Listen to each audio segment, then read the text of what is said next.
মর্যাদাপূর্ণ Kings Charles harmony award নিতে ১০ থেকে ১৩ জুন যুক্তরাজ্যে প্রধান উপদেষ্টার দ্বিপক্ষীয় সফর নিয়ে সংবাদ সম্মেলন করেন ভারপ্রাপ্ত পররাষ্ট্র সচিব রুহুল আলম সিদ্দিকী।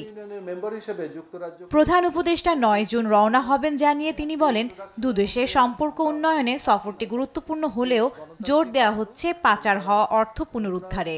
এজন্য বাংলাদেশ ব্যাংক গভর্নর এবং দুদক মহাপরিচালককে সঙ্গে নিচ্ছেন তিনি। পাচার হওয়া অর্থ পুনরুদ্ধারের জন্য সব দেশের সাথেই একসাথে চেষ্টা করে যাচ্ছি। সেই চেষ্টার অংশ হিসেবে অবশ্যই যুক্তরাজ্যের সাথেও আমরা পাচার হয়ে যাওয়া অর্থ উদ্ধারের জন্য চেষ্টা চালিয়ে যাচ্ছি। ৫ আগস্টের পর যুক্তরাজ্যে পালিয়ে যাওয়া ব্যক্তিদের বিষয়ে দেশটির সরকারের সঙ্গে আলোচনা হবে কিনা জানতে চাইলে ভারপ্রাপ্ত পররাষ্ট্র সচিব জানান, এর চাইতে পাচার হওয়া অর্থ পুনরুদ্ধার জরুরি।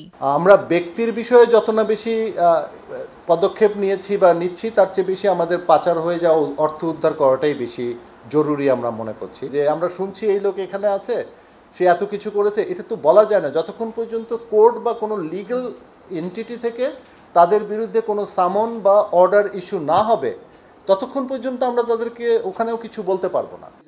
সফরকালে বিএনপির ভারপ্রাপ্ত চেয়ারম্যান তারেক রহমানের সঙ্গে প্রধান উপদেষ্টার সাক্ষাৎ হবে কিনা এ বিষয়ে অবগত নন বলে জানান রুহুল আলম সিদ্দিকী। আমাদের কাছে এরকম কোনো তথ্য বা কোনো কিছু এই মুহূর্তে নাই। জান্নাতুল মোহনা, দেশ টিভি, ঢাকা।